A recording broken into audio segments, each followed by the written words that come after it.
Wuthering Heights by Emily Bronte. Chapter 1. 1801. I have just returned from a visit to my landlord, the solitary neighbour that I shall be troubled with. This is certainly a beautiful country. In all England, I do not believe that I could have fixed on a situation so completely removed from the stir of society. A perfect misanthropist's heaven, and Mr. Heathcliff and I are such a suitable pair to divide the desolation between us. A capital fellow. He little imagined how my heart warmed towards him when I beheld his black eyes withdraw so suspiciously under their brows, as I rode up, and when his fingers sheltered themselves, with a jealous resolution, still further in his waistcoat, as I announced my name. "Mr. Heathcliff?" I said. A nod was the answer. "Mr. Lockwood, your new tenant, sir. I do myself the honour of calling as soon as possible after my arrival, to express the hope that I have not inconvenienced you by my perseverance in soliciting the occupation of Thrushcross Grange. I heard yesterday you had had some thoughts." "Thrushcross Grange is my own, sir," he interrupted, wincing. "I should not allow anyone to inconvenience me, if I could hinder it. Walk in." The "walk in" was uttered with closed teeth, and expressed the sentiment, "Go to the deuce." Even the gate over which he leant manifested no sympathizing movement to the words, and I think that circumstance determined me to accept the invitation. I felt interested in a man who seemed more exaggeratedly reserved than myself. When he saw my horse's breast fairly pushing the barrier, he did put out his hand to unchain it, and then sullenly preceded me up the causeway, calling as we entered the court, "Joseph, take Mr. Lockwood's horse and bring up some wine." "Here we have the whole establishment of domestics, I suppose," was the reflection suggested by this compound order. "No wonder the grass grows up between the flags, and cattle are the only hedge-cutters." Joseph was an elderly, nay, an old man, very old perhaps, though hale and sinewy. "The Lord help us," he soliloquized in an undertone of peevish displeasure, while relieving me of my horse, looking, meantime, in my face so sourly that I charitably conjectured he must have need of divine aid to digest his dinner, and his pious ejaculation had no reference to my unexpected advent. Wuthering Heights is the name of Mr. Heathcliff's dwelling. Wuthering being a significant provincial adjective descriptive of the atmospheric tumult to which its station is exposed in stormy weather. Pure bracing ventilation they must have up there at all times indeed. One may guess the power of the north wind, blowing over the edge, by the excessive slant of a few stunted firs at the end of the house, and by a range of gaunt thorns all stretching their limbs one way, as if craving alms of the sun. Happily, the architect had foresight to build it strong. The narrow windows are deeply set in the wall, and the corners defended with large jutting stones. Before passing the threshold, I paused to admire a quantity of grotesque carving lavished over the front, and especially about the principal door, above which, among a wilderness of crumbling griffins and shameless little boys, I detected the date 1500, and the name Hareton Earnshaw. I would have made a few comments, and requested a short history of the place from the surly owner, but his attitude at the door appeared to demand my speedy entrance, or complete departure, and I had no desire to aggravate his impatience previous to inspecting the penetralium. One step brought us into the family sitting-room, without any introductory lobby or passage. They call it here the house, preeminently. It includes kitchen and parlour, generally, but I believe at Wuthering Heights the kitchen is forced to retreat altogether into another quarter. At least I distinguished a chatter of tongues and a clatter of culinary utensils deep within, and I observed no signs of roasting, boiling, or baking about the huge fireplace, nor any glitter of copper saucepans and tin cullenders on the walls. One end, indeed, reflected splendidly both light and heat from ranks of immense pewter dishes, interspersed with silver jugs and tankards, towering row after row on a vast oak dresser to the very roof. The latter had never been underdrawn. Its entire anatomy lay bare to an inquiring eye, except where a frame of wood laden with oatcakes and clusters of legs of beef, mutton and ham concealed it. Above the chimney were sundry villainous old guns, and a couple of horse pistols, and, by way of ornament, 3 gaudily painted canisters disposed along its ledge. The floor was of smooth white stone, the chairs, high-backed primitive structures painted green, 1 or 2 heavy black ones lurking in the shade. In an arch, under the dresser, reposed a huge, liver-coloured bitch-pointer, surrounded by a swarm of squealing puppies, and other dogs haunted other recesses.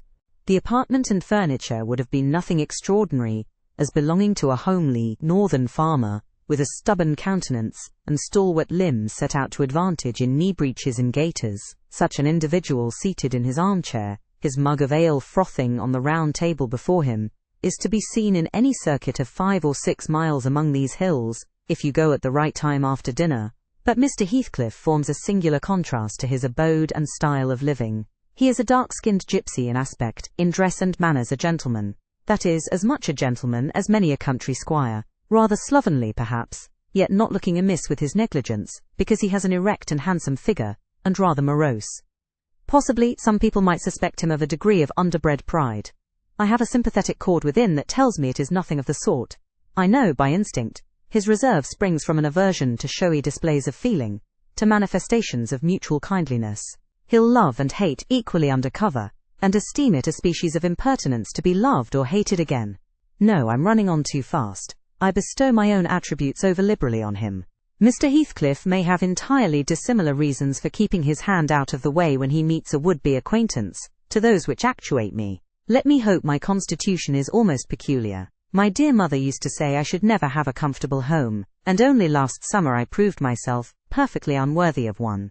While enjoying a month of fine weather at the seacoast, I was thrown into the company of a most fascinating creature, a real goddess in my eyes, as long as she took no notice of me. I never told my love vocally. Still, if looks have language, the merest idiot might have guessed I was over head and ears. She understood me at last, and looked to return, the sweetest of all imaginable looks. And what did I do?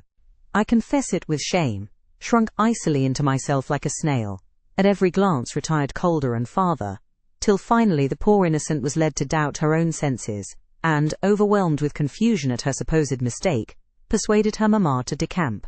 By this curious turn of disposition, I have gained the reputation of deliberate heartlessness, how undeserved I alone can appreciate. I took a seat at the end of the hearthstone opposite that towards which my landlord advanced, and filled up an interval of silence by attempting to caress the canine mother who had left her nursery, and was sneaking wolfishly to the back of my legs, her lip curled up, and her white teeth watering for a snatch. My caress provoked a long, guttural gnarl. "You'd better let the dog alone," growled Mr. Heathcliff in unison, checking fiercer demonstrations with a punch of his foot. "She's not accustomed to be spoiled, not kept for a pet." Then, striding to a side door, he shouted again, "Joseph!" Joseph mumbled indistinctly in the depths of the cellar, but gave no intimation of ascending, so his master dived down to him, leaving me vis-à-vis the ruffianly bitch, and a pair of grim, shaggy sheepdogs, who shared with her a jealous guardianship over all my movements. Not anxious to come in contact with their fangs, I sat still. But, imagining they would scarcely understand tacit insults, I unfortunately indulged in winking and making faces at the trio, and some turn of my physiognomy so irritated Madame, that she suddenly broke into a fury and leapt on my knees. I flung her back, and hastened to interpose the table between us. This proceeding aroused the whole hive. 6 four-footed fiends, of various sizes and ages, issued from hidden dens to the common centre. I felt my heels and coat-laps peculiar subjects of assault, and parrying off the larger combatants, as effectually as I could with the poker, I was constrained to demand aloud assistance from some of the household in re-establishing peace. Mr. Heathcliff and his man climbed the cellar steps with vexatious phlegm. I don't think they moved 1 second faster than usual, though the hearth was an absolute tempest of worrying and yelping. Happily, an inhabitant of the kitchen made more dispatch. A lusty dame, with tucked-up gown, bare arms and fire-flushed cheeks, rushed into the midst of us, flourishing a frying-pan, and used that weapon, and her tongue, to such purpose, that the storm subsided magically, and she only remained, heaving like a sea after a high wind, when her master entered on the scene. "What the devil is the matter?" he asked, eyeing me in a manner that I could ill endure after this inhospitable treatment. "What the devil indeed?" I muttered. "The herd of possessed swine could have had no worse spirits in them than those animals of yours, sir. You might as well leave a stranger with a brood of tigers." "They won't meddle with persons who touch nothing," he remarked, putting the bottle before me, and restoring the displaced table. "The dogs do right to be vigilant." "Take a glass of wine?" "No, thank you. Not bitten, are you?" "If I had been, I would have set my signet on the beater." Heathcliff's countenance relaxed into a grin. "Come, come, he said. "You are flurried, Mr. Lockwood. Here, take a little wine. Guests are so exceedingly rare in this house that I and my dogs, I am willing to own, hardly know how to receive them." "Your health, sir." I bowed and returned the pledge, beginning to perceive that it would be foolish to sit sulking for the misbehavior of a pack of curs. Besides, I felt loath to yield the fellow further amusement at my expense, since his humour took that turn. He, probably swayed by prudential consideration of the folly of offending a good tenant, relaxed a little in the laconic style of chipping off his pronouns and auxiliary verbs, and introduced what he supposed would be a subject of interest to me, a discourse on the advantages and disadvantages of my present place of retirement. I found him very intelligent on the topics we touched, and before I went home, I was encouraged so far as to volunteer another visit tomorrow. He evidently wished no repetition of my intrusion. I shall go, notwithstanding. It is astonishing how sociable I feel myself compared with him. Chapter 2. Yesterday afternoon set in misty and cold. I had half a mind to spend it by my study fire, instead of wading through heath and mud to Wuthering Heights. On coming up from dinner, however, N.B., I dined between 12 and 1 o'clock. The housekeeper, a matronly lady taken as a fixture along with the house, could not or would not comprehend my request that I might be served at 5. On mounting the stairs with this lazy intention and stepping into the room, I saw a servant girl on her knees, surrounded by brushes and coal scuttles, and raising an infernal dust as she extinguished the flames with heaps of cinders. This spectacle drove me back immediately. I took my hat, and, after a 4 miles walk, arrived at Heathcliff's garden gate, just in time to escape the first feathery flakes of a snow shower. On that bleak hilltop, the earth was hard with a black frost, and the air made me shiver through every limb. Being unable to remove the chain, I jumped over, and, running up the flagged causeway bordered with straggling gooseberry bushes, knocked vainly for admittance, till my knuckles tingled and the dogs howled. "Wretched inmates," I ejaculated mentally, "you deserve perpetual isolation from your species for your churlish inhospitality. At least, I would not keep my doors barred in the daytime. I don't care, I will get in." So resolved, I grasped the latch and shook it vehemently. Vinegar-faced Joseph projected his head from a round window of the barn. "What are ye for?" he shouted. "Tea, meisters down I, tea fouled. Go round by the end o' tea layeth if ye went to spake to him." "Is there nobody inside to open the door?" I hallooed responsively. "There's nobbut tea, missus. And shul not open, tan ye mek, ye flaysome dins till nate." "Why? Cannot you tell her whom I am, Joseph?" "Nor ne me, I'll ha' no hend wit," muttered the head, vanishing. The snow began to drive thickly. I seized the handle to essay another trial, when a young man without coat, and shouldering a pitchfork, appeared in the yard behind. He hailed me to follow him, and after marching through a wash-house, and a paved area containing a coal shed, pump, and pigeon cot, we at length arrived in the huge, warm, cheerful apartment where I was formerly received. It glowed delightfully in the radiance of an immense fire, compounded of coal, peat, and wood, and near the table, laid for a plentiful evening meal, I was pleased to observe the missus, an individual whose existence I had never previously suspected.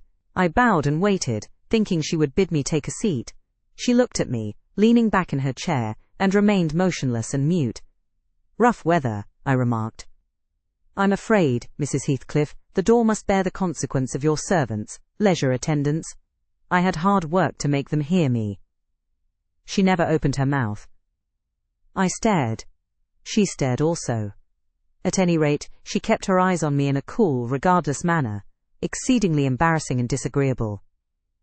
"Sit down," said the young man gruffly. "He'll be in soon." I obeyed, and hemmed, and called the villain Juno, who deigned, at this second interview, to move the extreme tip of her tail, in token of owning my acquaintance. "A beautiful animal," I commenced again. "Do you intend parting with the little ones, madam?" "They are not mine," said the amiable hostess, more repellingly than Heathcliff himself could have replied. "Ah, your favourites are among these," I continued, turning to an obscure cushion full of something like cats. "A strange choice of favourites," she observed scornfully. Unluckily, it was a heap of dead rabbits. I hemmed once more, and drew closer to the hearth, repeating my comment on the wildness of the evening. "You should not have come out," she said, rising and reaching from the chimney-piece 2 of the painted canisters. Her position before was sheltered from the light. Now, I had a distinct view of her whole figure and countenance. She was slender and apparently scarcely past girlhood, an admirable form, and the most exquisite little face that I have ever had the pleasure of beholding. Small features, very fair flaxen ringlets, or rather golden, hanging loose on her delicate neck. And eyes, had they been agreeable in expression, that would have been irresistible. Fortunately, for my susceptible heart, the only sentiment they evinced hovered between scorn and a kind of desperation, singularly unnatural to be detected there. The canisters were almost out of her reach. I made a motion to aid her.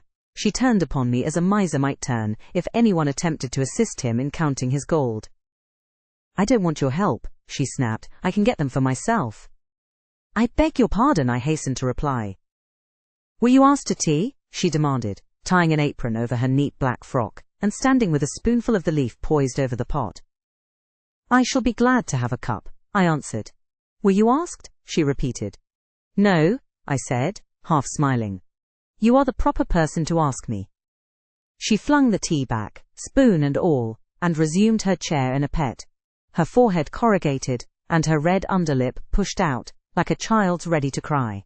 Meanwhile, the young man had slung onto his person a decidedly shabby upper garment, and erecting himself before the blaze, looked down on me from the corner of his eyes, for all the world as if there were some mortal feud unavenged between us.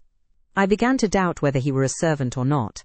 His dress and speech were both rude, entirely devoid of the superiority observable in Mr. and Mrs. Heathcliff. His thick brown curls were rough and uncultivated, his whiskers encroached bearishly over his cheeks, and his hands were embrowned, like those of a common labourer. Still his bearing was free, almost haughty, and he showed none of a domestic's assiduity in attending on the lady of the house. In the absence of clear proofs of his condition, I deemed it best to abstain from noticing his curious conduct, and 5 minutes afterwards, the entrance of Heathcliff relieved me, in some measure, from my uncomfortable state. "You see, sir, I am come according to promise," I exclaimed, assuming the cheerful. "And I fear I shall be weather-bound for half an hour, if you can afford me shelter during that space." "Half an hour?" he said, shaking the white flakes from his clothes. "I wonder you should select the thick of a snowstorm to ramble about in. Do you know that you run a risk of being lost in the marshes? People familiar with these moors often miss their road on such evenings, and I can tell you there is no chance of a change at present. Perhaps I can get a guide among your lads, and he might stay at the Grange till morning. Could you spare me one?" "No, I could not." "Oh, indeed. Well then, I must trust to my own sagacity." "Are you going to mack the tea?" demanded he of the shabby coat, shifting his ferocious gaze from me to the young lady. "Is he to have any?" she asked, appealing to Heathcliff. "Get it ready, will you?" was the answer, uttered so savagely that I started. The tone in which the words were said revealed a genuine bad nature. I no longer felt inclined to call Heathcliff a capital fellow. When the preparations were finished, he invited me with, "Now, sir, bring forward your chair," and we all, including the rustic youth, drew round the table, an austere silence prevailing while we discussed our meal. I thought, if I had caused the cloud, it was my duty to make an effort to dispel it. They could not every day sit so grim and taciturn, and it was impossible, however ill-tempered they might be, that the universal scowl they wore was their everyday countenance. "It is strange," I began, in the interval of swallowing one cup of tea and receiving another. "It is strange how custom can mould our tastes and ideas. Many could not imagine the existence of happiness in a life of such complete exile from the world as you spend, Mr. Heathcliff. Yet I'll venture to say that surrounded by your family, and with your amiable lady as the presiding genius over your home and heart—" "My amiable lady," he interrupted, with an almost diabolical sneer on his face. "Where is she, my amiable lady?" "Mrs. Heathcliff, your wife, I mean." "Well, yes." "Oh, you would intimate that her spirit has taken the post of ministering angel, and guards the fortunes of Wuthering Heights, even when her body is gone. Is that it?" Perceiving myself in a blunder, I attempted to correct it. I might have seen there was too great a disparity between the ages of the parties, to make it likely that they were man and wife. One was about 40, a period of mental vigour at which men seldom cherish the delusion of being married for love by girls. That dream is reserved for the solace of our declining years. The other did not look 17. Then it flashed upon me. The clown at my elbow, who is drinking his tea out of a basin and eating his bread with unwashed hands, may be her husband. Heathcliff Jr., of course. Here is the consequence of being buried alive. She has thrown herself away upon that bore from sheer ignorance that better individuals existed. A sad pity. I must beware how I cause her to regret her choice. The last reflection may seem conceited. It was not. My neighbour struck me as bordering on repulsive. I knew, through experience, that I was tolerably attractive. Mrs. Heathcliff is my daughter-in-law, said Heathcliff, corroborating my surmise. He turned as he spoke, a peculiar look in her direction, a look of hatred, unless he has a most perverse set of facial muscles that will not, like those of other people, interpret the language of his soul. Ah, certainly. I see now. You are the favoured possessor of the beneficent fairy, I remarked, turning to my neighbour. This was worse than before. The youth grew crimson, and clenched his fist with every appearance of a meditated assault. But he seemed to recollect himself presently, and smothered the storm in a brutal curse, muttered on my behalf, which, however, I took care not to notice. Unhappy in your conjectures, sir, observed my host. We neither of us have the privilege of owning your good fairy. Her mate is dead. I said she was my daughter-in-law, therefore she must have married my son. And this young man is not my son, assuredly. Heathcliff smiled again, as if it were rather too bold a jest to attribute the paternity of that bear to him. My name is Hareton Earnshaw, growled the other, and I'd counsel you to respect it. I've shown no disrespect, was my reply, laughing internally at the dignity with which he announced himself. He fixed his eye on me longer than I cared to return the stare, for fear I might be tempted either to box his ears or render my hilarity audible. I began to feel unmistakably out of place in that pleasant family circle. The dismal spiritual atmosphere overcame, and more than neutralized, the glowing physical comforts round me, and I resolved to be cautious how I ventured under those rafters a third time. The business of eating being concluded, and no one uttering a word of sociable conversation, I approached a window to examine the weather. A sorrowful sight I saw, dark night coming down prematurely, and sky and hills mingled in one bitter whirl of wind and suffocating snow. I don't think it possible for me to get home now without a guide, I could not help exclaiming. The roads will be buried already, and if they were bare I could scarcely distinguish a foot in advance.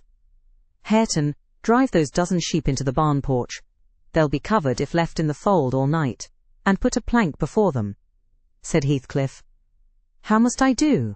I continued with rising irritation. There was no reply to my question, and on looking round I saw only Joseph bringing in a pail of porridge for the dogs, and Mrs. Heathcliff, leaning over the fire, diverting herself with burning a bundle of matches, which had fallen from the chimney-piece, as she restored the tea canister to its place. The former, when he had deposited his burden, took a critical survey of the room, and in cracked tones grated out, "Or wonder how ya can fashion to stand there, idleness and war, when all on 'em's gone out. But ya are out, and it's no use talking. Y'all niver mend your ill ways, but go arate to tea, divil like your mother afore ye." I imagined for a moment that this piece of eloquence was addressed to me, and sufficiently enraged, stepped towards the aged rascal with an intention of kicking him out of the door. Mrs. Heathcliff, however, checked me by her answer. "You scandalous old hypocrite," she replied. "Are you not afraid of being carried away bodily whenever you mention the devil's name? I warn you to refrain from provoking me, or I'll ask your abduction as a special favour. Stop. Look here, Joseph," she continued, taking a long, dark book from a shelf. "I'll show you how far I've progressed in the black art. I shall soon be competent to make a clear house of it. The red cow didn't die by chance, and your rheumatism can hardly be reckoned among providential visitations." "Oh, wicked, wicked," gasped the elder. "May the Lord deliver us from evil." "No, reprobate, you are a castaway. Be off or I'll hurt you seriously. I'll have you all modelled in wax and clay, and the first who passes the limits I fix I'll not say what he shall be done to, but, you'll see. Go, I'm looking at you." The little witch put a mock malignity into her beautiful eyes, and Joseph, trembling with sincere horror, hurried out, praying, and ejaculating, "Wicked," as he went. I thought her conduct must be prompted by a species of dreary fun, and now that we were alone, I endeavoured to interest her in my distress. "Mrs. Heathcliff," I said earnestly, "you must excuse me for troubling you. I presume because with that face, I'm sure you cannot help being good-hearted. Do point out some landmarks by which I may know my way home. I have no more idea how to get there than you would have how to get to London. Take the road you came, she answered, ensconcing herself in a chair, with a candle, and the long book open before her. It is brief advice, but as sound as I can give. Then, if you hear of me being discovered dead in a bog or a pit full of snow, your conscience won't whisper that it is partly your fault. How so? I cannot escort you. They wouldn't let me go to the end of the garden wall. You? I should be sorry to ask you to cross the threshold, for my convenience on such a night, I cried. I want you to tell me my way, not to show it, or else to persuade Mr. Heathcliff to give me a guide. Who? There is himself, Earnshaw, Zillah, Joseph and I. Which would you have? Are there no boys at the farm? No, those are all. Then it follows that I am compelled to stay, that you may settle with your host. I have nothing to do with it. I hope it will be a lesson to you to make no more rash journeys on these hills, cried Heathcliff's stern voice from the kitchen entrance. As to staying here, I don't keep accommodations for visitors. You must share a bed with Hareton or Joseph if you do. I can sleep on a chair in this room, I replied. No, no. A stranger is a stranger, be he rich or poor. It will not suit me to permit anyone the range of the place while I am off guard, said the unmannerly wretch. With this insult my patience was at an end. I uttered an expression of disgust, and pushed past him into the yard, running against Earnshaw in my haste. It was so dark that I could not see the means of exit, and as I wandered round, I heard another specimen of their civil behaviour amongst each other. At first the young man appeared about to befriend me. I'll go with him as far as the park, he said. You'll go with him to hell, exclaimed his master, or whatever relation he bore. And who is to look after the horses, eh? A man's life is of more consequence than one evening's neglect of the horses. Somebody must go, murmured Mrs. Heathcliff, more kindly than I expected. Not at your command, retorted Hareton. If you set store on him, you'd better be quiet. Then I hope his ghost will haunt you, and I hope Mr. Heathcliff will never get another tenant till the Grange is a ruin, she answered sharply.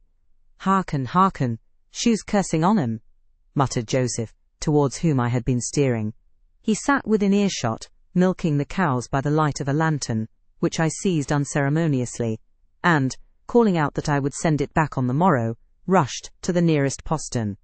Meester, meester, he's stailing ta lantern, shouted the ancient, pursuing my retreat. Hey, Gnasher! Hey, dog! Hey, wolf! Hold him! Hold him!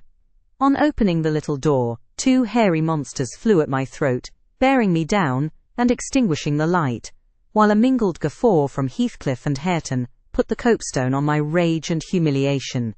Fortunately, the beasts seemed more bent on stretching their paws, and yawning, and flourishing their tails, than devouring me alive. But they would suffer no resurrection, and I was forced to lie, till their malignant masters pleased to deliver me. Then, hatless and trembling with wrath, I ordered the miscreants to let me out, on their peril to keep me 1 minute longer, with several incoherent threats of retaliation, that, in their indefinite depth of virulency, smacked of King Lear.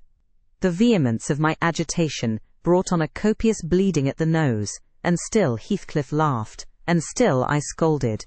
I don't know what would have concluded the scene, had there not been one person at hand rather more rational than myself, and more benevolent than my entertainer. This was Zillah, the stout housewife, who at length issued forth to inquire into the nature of the uproar. She thought that some of them had been laying violent hands on me, and not daring to attack her master, she turned her vocal artillery against the younger scoundrel. Well, Mr. Earnshaw, she cried, I wonder what you'll have agate next. Are we going to murder folk on our very doorstones? I see this house will never do for me. Look at T, poor lad, he's fair choking. Wisht, you munnin' to go on so. Come in, and I'll cure that. There now, hold ye still. With these words, she suddenly splashed a pint of icy water down my neck, and pulled me into the kitchen. Mr. Heathcliff followed, his accidental merriment expiring quickly in his habitual moroseness. I was sick exceedingly, and dizzy, and faint, and thus compelled perforce to accept lodgings under his roof. He told Zillah to give me a glass of brandy, and then passed on to the inner room, while she condoled with me on my sorry predicament, and having obeyed his orders, whereby I was somewhat revived, ushered me to bed. Chapter 3. While leading the way upstairs, she recommended that I should hide the candle and not make a noise, for her master had an odd notion about the chamber she would put me in, and never let anybody lodge there willingly. I asked the reason. She did not know. She answered, she had only lived there a year or two, and they had so many queer goings-on, she could not begin to be curious. Too stupefied to be curious myself, I fastened my door, and glanced round for the bed. The whole furniture consisted of a chair, a clothes press, and a large oak case, with squares cut out near the top resembling coach windows. Having approached this structure, I looked inside, and perceived it to be a singular sort of old-fashioned couch, very conveniently designed to obviate the necessity for every member of the family having a room to himself. In fact, it formed a little closet, and the ledge of a window, which it enclosed, served as a table. I slid back the panelled sides, got in with my light, pulled them together again, and felt secure against the vigilance of Heathcliff, and everyone else. The ledge, where I placed my candle, had a few mildewed books piled up in one corner, and it was covered with writing scratched on the paint. This writing, however, was nothing but a name repeated in all kinds of characters, large and small. Catherine Earnshaw, here and there varied to Catherine Heathcliff, and then again to Catherine Linton. In vapid listlessness I leant my head against the window, and continued spelling over Catherine Earnshaw, Heathcliff, Linton, till my eyes closed, but they had not rested 5 minutes when a glare of white letters started from the dark, as vivid as spectres. The air swarmed with Catherines, and rousing myself to dispel the obtrusive name, I discovered my candle wick reclining on one of the antique volumes, and perfuming the place with an odour of roasted calfskin. I snuffed it off, and very ill at ease under the influence of cold and lingering nausea, sat up and spread open the injured tome on my knee. It was a testament, in lean type and smelling dreadfully musty. A flyleaf bore the inscription, Catherine Earnshaw, her book, and a date some quarter of a century back. I shut it, and took up another and another, till I had examined all. Catherine's library was select, and its state of dilapidation proved it to have been well used, though not altogether for a legitimate purpose. Scarcely one chapter had escaped a pen and ink commentary, at least the appearance of one, covering every morsel of blank that the printer had left. Some were detached sentences, other parts took the form of a regular diary, scrawled in an unformed, childish hand. At the top of an extra page, quite a treasure probably, when first lighted on, I was greatly amused to behold an excellent caricature of my friend Joseph, rudely, yet powerfully sketched. An immediate interest kindled within me for the unknown Catherine, and I began forthwith to decipher her faded hieroglyphics. An awful Sunday, commenced the paragraph beneath. I wish my father were back again. Hindley is a detestable substitute. His conduct to Heathcliff is atrocious. H. and I are going to rebel. We took our initiatory step this evening. All day had been flooding with rain, we could not go to church, so Joseph must needs get up a congregation in the garret, and, while Hindley and his wife basked downstairs before a comfortable fire, doing anything but reading their Bibles, I'll answer for it. Heathcliff, myself, and the unhappy ploughboy were commanded to take our prayer books and mount. We were ranged in a row, on a sack of corn, groaning and shivering, and hoping that Joseph would shiver too, so that he might give us a short homily for his own sake. A vain idea! The service lasted precisely 3 hours, and yet my brother had the face to exclaim, when he saw us descending, "What, done already?" On Sunday evenings we used to be permitted to play, if we did not make much noise. Now a mere titter is sufficient to send us into corners. "You forget you have a master here," says the tyrant. "I'll demolish the first who puts me out of temper." I insist on perfect sobriety and silence. "Oh boy, was that you? Francis, darling, pull his hair as you go by." I heard him snap his fingers. Francis pulled his hair heartily, and then went and seated herself on her husband's knee, and there they were, like 2 babies, kissing and talking nonsense by the hour. Foolish palaver that we should be ashamed of. We made ourselves as snug as our means allowed in the arch of the dresser. I had just fastened our pinafores together, and hung them up for a curtain, when in comes Joseph on an errand from the stables. He tears down my handiwork, boxes my ears, and croaks, "T, Mester Nobbut just buried, and Sabbath not o'ered. On tie sound o' tea, gospel still are ye lugs, and ye darby laking. Shame on ye. Sit ye down, ill childer, there's good books enough if you'll read 'em. Sit ye down, and think o' your souls." Saying this, he compelled us so to square our positions that we might receive from the far-off fire a dull ray to show us the text of the lumber he thrust upon us. I could not bear the employment. I took my dingy volume by the scroop and hurled it into the dog kennel, vowing I hated a good book. Heathcliff kicked his to the same place. Then there was a hubbub. "Maester Hindley!" shouted our chaplain. "Maester, come hither!" Miss Cathy's riven th. "Back off! Tig helmet-o! Salvation! Heathcliff's paused his fit into t. First part o. T. Brew two way to destruction. It's fair flayson that ye let him go on this gate. Ich, though WD man wad ha? Laced him properly, but he's gone." Hindley hurried up from his paradise on the hearth, and seizing one of us by the collar and the other by the arm, hurled both into the back kitchen, where Joseph asseverated OWD Nick would fetch us as sure as we were living, and so comforted, we each sought a separate nook to await his advent. I reached this book and a pot of ink from a shelf, and pushed the house door ajar to give me light, and I have got the time on with writing for 20 minutes, but my companion is impatient, and proposes that we should appropriate the dairywoman's cloak, and have a scamper on the moors, under its shelter. A pleasant suggestion, and then if the surly old man come in, he may believe his prophecy verified. We cannot be damper or colder in the rain than we are here. Damertime gans canops asterisk. I suppose Catherine fulfilled her project, for the next sentence took up another subject. She waxed lachrymose. "How little did I dream that Hindley would ever make me cry so," she wrote.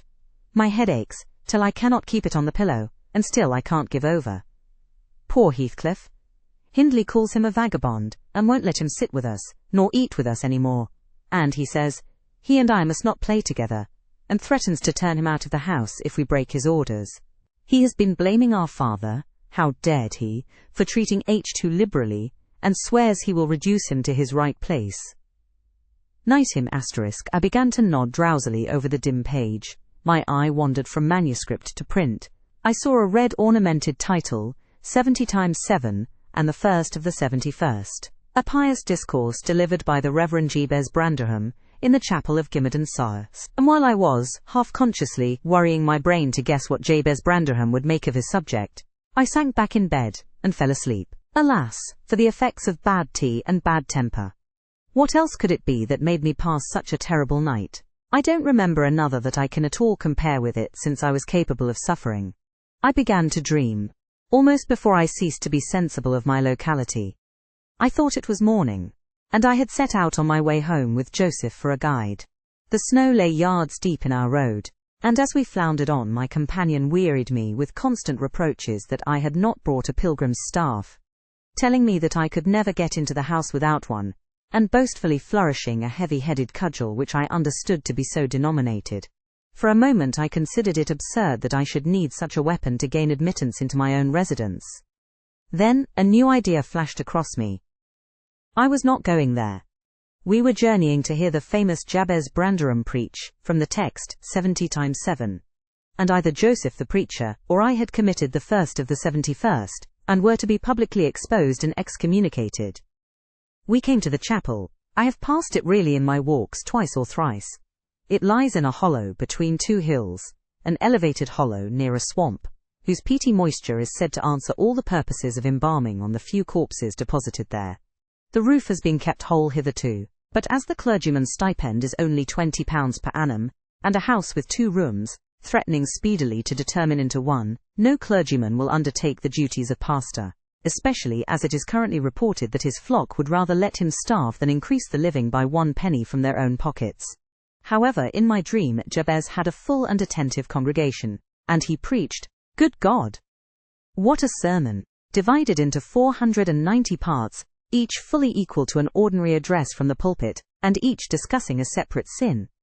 Where he searched for them I cannot tell. He had his private manner of interpreting the phrase, and it seemed necessary the brother should sin different sins on every occasion. They were of the most curious character, odd transgressions that I never imagined previously. Oh, how weary I grew! How I writhed and yawned and nodded and revived! How I pinched and pricked myself and rubbed my eyes and stood up and sat down again and nudged Joseph to inform me if he would ever have done. I was condemned to hear all out. Finally he reached the first of the 71st. At that crisis, a sudden inspiration descended on me. I was moved to rise and denounce Jabez Branderham as the sinner of the sin that no Christian need pardon. "Sir," I exclaimed, Sitting here within these four walls, at one stretch I have endured and forgiven the 490 heads of your discourse. 70 times, 7 times have I plucked up my hat and been about to depart. 70 times, 7 times have you preposterously forced me to resume my seat. The 491st is too much. Fellow martyrs, have at him. Drag him down, and crush him to atoms, that the place which knows him may know him no more. Thou art the man, cried Jabez, after a solemn pause, leaning over his cushion. 70 times 7 times didst thou gapingly contort thy visage. 70 times 7 did I take counsel with my soul. Lo, this is human weakness. This also may be absolved. The first of the 71st is come. Brethren, execute upon him the judgment written. Such honour have all his saints. With that concluding word, the whole assembly, exalting their pilgrims' staves, rushed round me in a body, and I, having no weapon to raise in self-defence, commenced grappling with Joseph, my nearest and most ferocious assailant, for his. In the confluence of the multitude, several clubs crossed.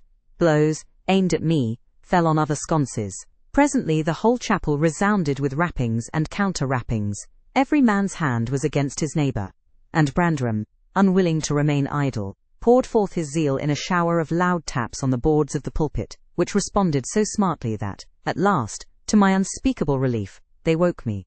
And what was it that had suggested the tremendous tumult? What had played Jabez's part in the row? Merely the branch of a fir tree that touched my lattice as the blast wailed by, and rattled its dry cones against the panes. I listened doubtingly an instant, detected the disturber, then turned and dozed and dreamt again, if possible still more disagreeably than before. This time, I remembered I was lying in the oak closet, and I heard distinctly the gusty wind, and the driving of the snow I heard, also, the fir bough repeat its teasing sound, and ascribed it to the right cause, but it annoyed me so much, that I resolved to silence it, if possible. And I thought, I rose and endeavoured to unhasp the casement. The hook was soldered into the staple, a circumstance observed by me when awake, but forgotten.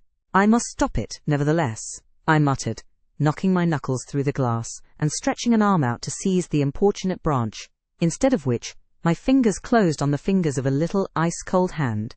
The intense horror of nightmare came over me. I tried to draw back my arm, but the hand clung to it, and a most melancholy voice sobbed, "Let me in! Let me in! Who are you?" I asked, struggling meanwhile to disengage myself. "Catherine Linton," it replied shiveringly.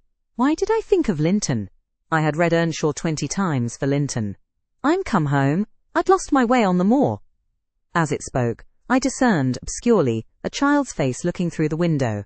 Terror made me cruel, and finding it useless to attempt shaking the creature off, I pulled its wrist on to the broken pane, and rubbed it to and fro till the blood ran down and soaked the bedclothes. Still it wailed, "Let me in," and maintained its tenacious gripe, almost maddening me with fear. "How can I said at length. "Let me go, if you want me to let you in." The fingers relaxed. I snatched mine through the hole, hurriedly piled the books up in a pyramid against it, and stopped my ears to exclude the lamentable prayer. I seemed to keep them closed above a quarter of an hour. Yet the instant I listened again, there was the doleful cry moaning on. "Begone!" I shouted. "I'll never let you in. Not if you beg for 20 years. "It is 20 years, mourned the voice. 20 years. I've been a waif for 20 years.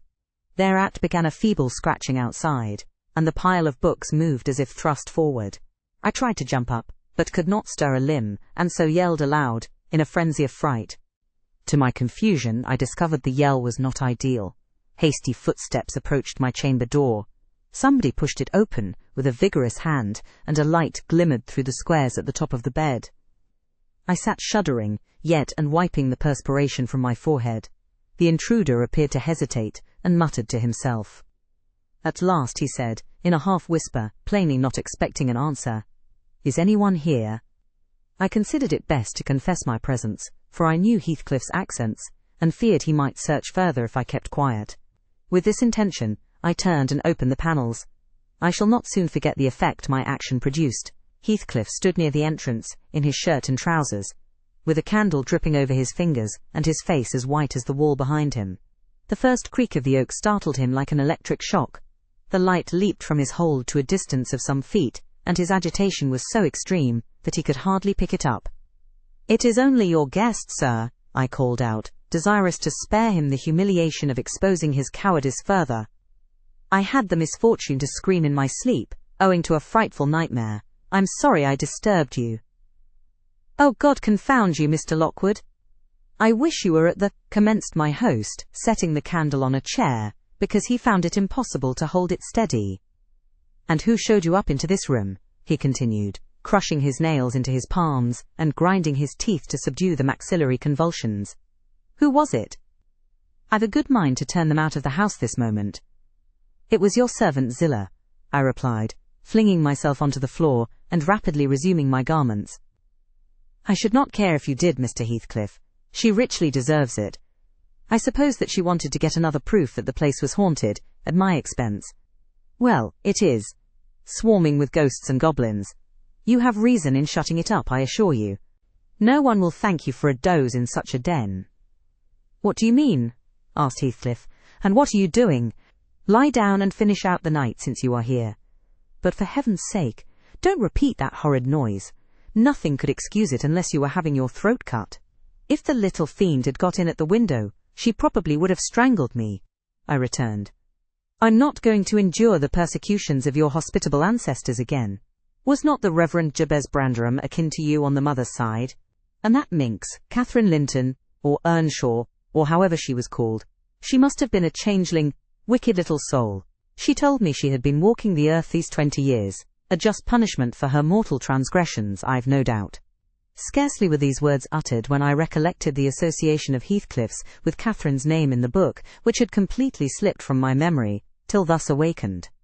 I blushed at my inconsideration, but without showing further consciousness of the offence, I hastened to add, "The truth is, sir, I passed the first part of the night in." Here I stopped afresh. I was about to say perusing those old volumes, then it would have revealed my knowledge of their written, as well as their printed contents. So correcting myself, I went on, "In spelling over the name scratched on that window ledge. A monotonous occupation, calculated to set me asleep, like counting. Or, what can you mean by talking in this way to me?" thundered Heathcliff with savage vehemence. How dare you under my roof? God, he's mad to speak so." And he struck his forehead with rage. I did not know whether to resent this language, or pursue my explanation, but he seemed so powerfully affected that I took pity and proceeded with my dreams, affirming I had never heard the appellation of Catherine Linton before, but reading it often overproduced an impression which personified itself, when I had no longer my imagination under control. Heathcliff gradually fell back into the shelter of the bed as I spoke, finally sitting down, almost concealed behind it. I guessed, however, by his irregular and intercepted breathing, that he struggled to vanquish an excess of violent emotion. Not liking to show him that I had heard the conflict, I continued my toilette rather noisily, looked at my watch, and soliloquized on the length of the night. Not 3 o'clock yet. I could have taken oath it had been 6. Time stagnates here. We must surely have retired to rest at 8. Always at 9 in winter and rise at 4, said my host, suppressing a groan, and, as I fancied, by the motion of his arm's shadow, dashing a tear from his eyes. "Mr. Lockwood," he added, "you may go into my room. You'll only be in the way, coming downstairs so early, and your childish outcry has sent sleep to the devil for me." "And for me too," I replied. "I'll walk in the yard till daylight, and then I'll be off, and you need not dread a repetition of my intrusion. I'm now quite cured of seeking pleasure in society, be it country or town. A sensible man ought to find sufficient company in himself." "Delightful company," muttered Heathcliff. "Take the candle and go where you please. I shall join you directly. Keep out of the yard, though. The dogs are unchained, and the house. Juno mounts sentinel there, and, nay, you can only ramble about the steps and passages. But away with you." "I'll come in 2 minutes." I obeyed, so far as to quit the chamber. When, ignorant where the narrow lobbies led, I stood still, and was witness, involuntarily, to a piece of superstition on the part of my landlord which belied, oddly, his apparent sense. He got onto the bed, and wrenched open the lattice, bursting, as he pulled at it, into an uncontrollable passion of tears. Come in, he sobbed. "Cathy, do come." "Oh, do. Once more. Oh, my heart's darling. Hear me this time, Catherine, at last." The spectre showed a spectre's ordinary caprice. It gave no sign of being, but the snow and wind whirled wildly through, even reaching my station and blowing out the light. There was such anguish in the gush of grief that accompanied this raving, that my compassion made me overlook its folly, and I drew off, half angry to have listened at all, and vexed at having related my ridiculous nightmare, since it produced that agony, though why was beyond my comprehension. I descended cautiously to the lower regions, and landed in the back kitchen, where a gleam of fire, raked compactly together, enabled me to rekindle my candle. Nothing was stirring except a brindled grey cat, which crept from the ashes, and saluted me with a querulous mew. 2 benches, shaped in sections of a circle, nearly enclosed the hearth. On one of these I stretched myself, and Grimalkin mounted the other. We were both of us nodding ere anyone invaded our retreat, and then it was Joseph, shuffling down a wooden ladder that vanished in the roof, through a trap, the ascent to his garret, I suppose. He cast a sinister look at the little flame which I had enticed to play between the ribs, swept the cat from its elevation, and bestowing himself in the vacancy, commenced the operation of stuffing a 3-inch pipe with tobacco. My presence in his sanctum was evidently esteemed a piece of impudence too shameful for remark. He silently applied the tube to his lips, folded his arms and puffed away. I let him enjoy the luxury unannoyed, and after sucking out his last wreath and heaving a profound sigh, he got up and departed as solemnly as he came. A more elastic footstep entered next, and now I opened my mouth for a good morning, but closed it again, the salutation unachieved, for Hareton Earnshaw was performing his orison sotto voce, in a series of curses directed against every object he touched, while he rummaged a corner for a spade or shovel to dig through the drifts. He glanced over the back of the bench, dilating his nostrils, and thought as little of exchanging civilities with me as with my companion the cat. I guessed by his preparations that egress was allowed, and leaving my hard couch, made a movement to follow him. He noticed this, and thrust at an inner door with the end of his spade, intimating by an inarticulate sound that there was the place where I must go, if I changed my locality.